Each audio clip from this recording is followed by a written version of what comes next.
Welcome to the movies, pal. You're from the neighborhood Master Chaos, back with you once again for another Vinegar Syndrome review. Now, we're still in March. We're still in March 2021. We're done with the packages. As of today, we're done with the final installment.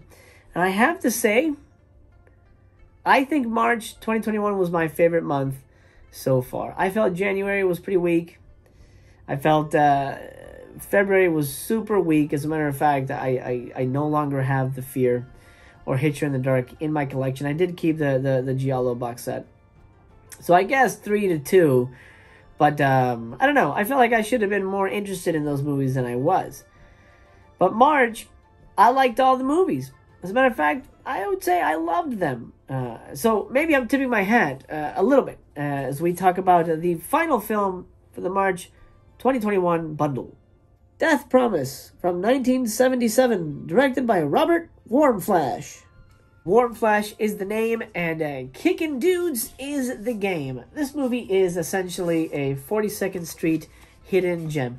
I'm surprised that this isn't even talked about that often in the context of these kinds of movies. You know, down and dirty, New York set, gritty exploitation, karate exploitation type movies. Death Promise is a hoot. It is such a fun movie. Now, I'm going to blow some minds in a minute. Imagine if our main guy is Charles Bonnet. He's a martial artist. He's a pretty good fighter in the film, and he shows off his stuff. Imagine if he was replaced by Bruce Lee. This would be a landmark action movie. The plot itself, with the right performer, would have made this a legendary martial arts experience, in my humble opinion. What you have here is the Blu-ray. You open it up. I'll show you the inside there. You have a reversible sleeve, which sucks. It's stupid. I did not use... Look at that. It's like a kid drew that. Death Promise is essentially the story of landlords run amok. And our hero, Charlie, is a karate dude who doesn't like to wear shirts, but when he does, he chooses to wear the stupidest shirts available. Now, Charlie's dad has just been killed by the landlords, and it's up to Charlie to avenge him and the rest of the tenants from these evil, greedy, fat cat landlords who have fat-assed wives. That's a line in the movie. You'll know when you see it, you'll be like, you got it, the fat-assed wives. Got it.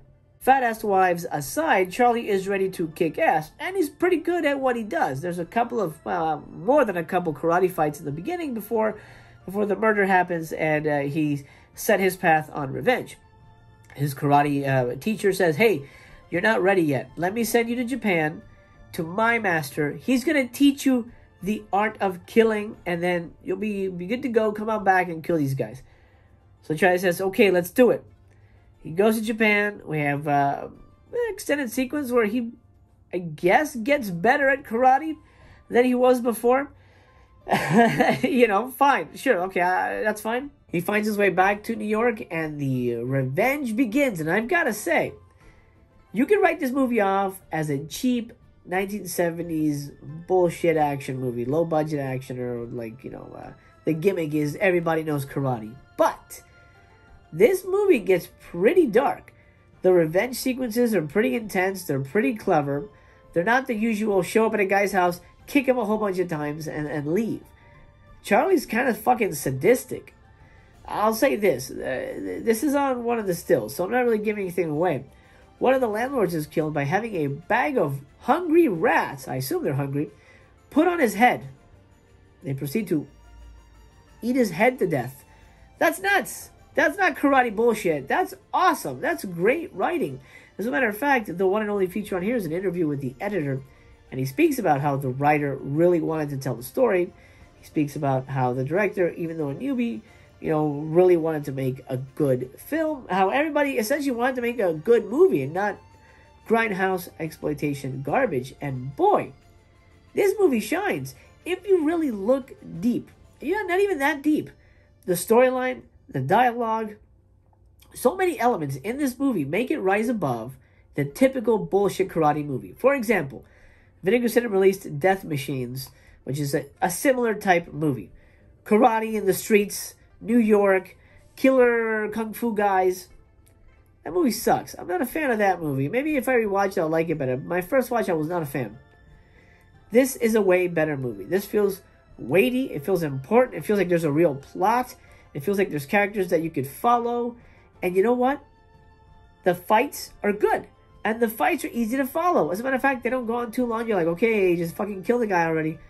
There's enough kung fu shit in here that feels realistic. As a martial artist, I can tell the guy knows how to kick. And here's the important thing. They feel like real fights. I love, you know, Wuxia and Shaw Brothers and stuff like that.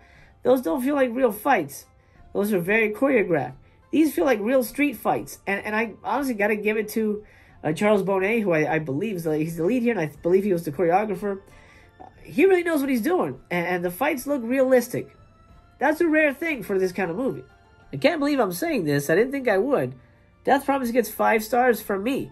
I really loved this movie.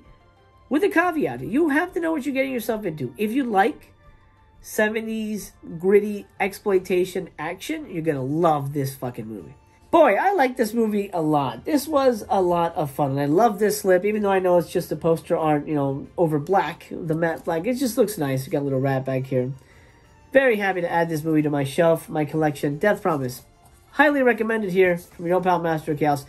And that's it. Thank you so much for joining me for this movie review. It's time to close the theater down. I'm going to pull the curtain across the silver screen here until we meet again. Remember, I love you just the way you are. If you're new here, please consider subscribing. If this is the first time we meet, oh, my friend, it was an honor. It was a pleasure spending some time with you, and I hope we get to do it again.